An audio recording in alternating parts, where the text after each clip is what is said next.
Everyone keeps telling you, don't give up. They say it like a slogan. They print it on shirts. They shout it into microphones. But nobody ever stops to ask you one question. What if the thing you're holding on to is the very thing holding you back? So today, I'm not here to tell you don't give up. Today, I'm here to tell you something different. Give up.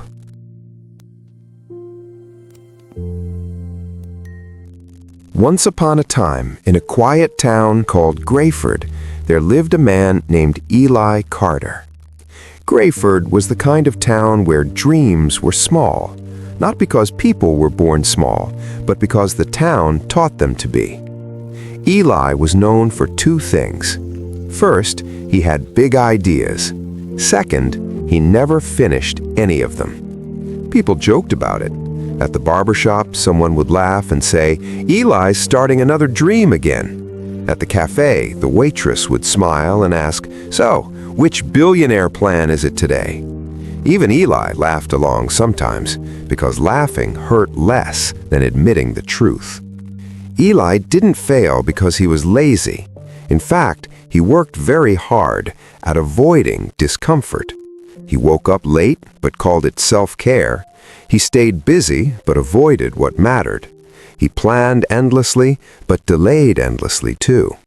His best friend Marcus once told him, "Man, you talk like someone who's already made it."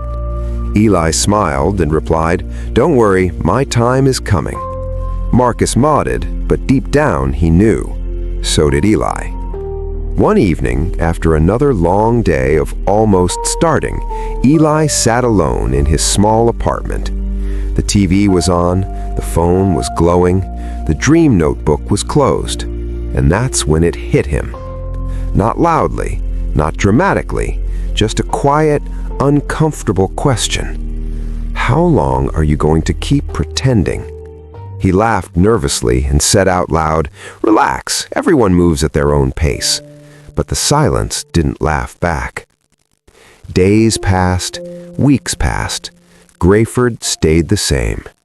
Then, one morning, Eli received an invitation. Marcus was leaving town. New job, new city, new life. At the farewell party, people clapped Marcus on the back. They called him brave. They called him focused. Someone turned to Eli and said jokingly, "So, when are we celebrating you?" Everyone laughed.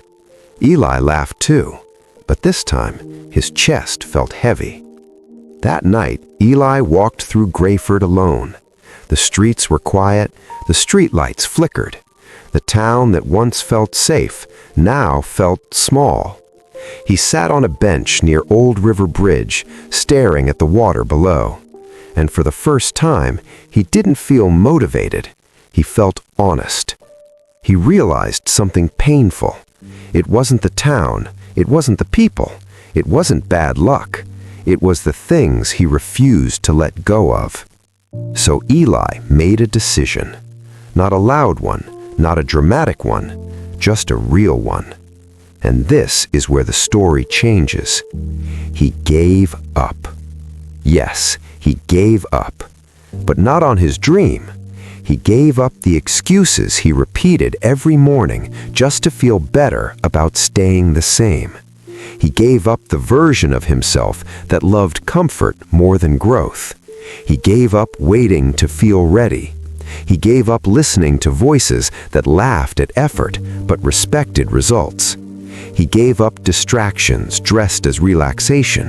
He gave up habits that stole tomorrow to entertain today. It wasn't easy. Some days he wanted his old life back, the easy life, the familiar life. But every time he felt that pull, he remembered Greyford. He remembered Marcus leaving. He remembered that bench by the river.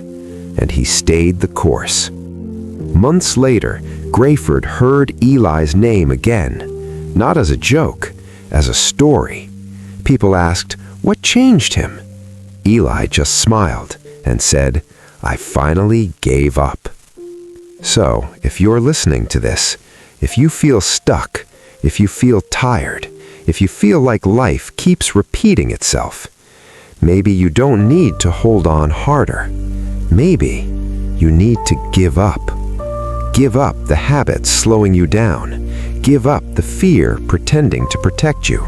Give up comfort that costs you your future. Because when you give up what is holding you back, you finally make room for who you were meant to become. If you're ready to give up what's holding you back and start your journey today, hit that subscribe button and turn on the bell. Let's do this together.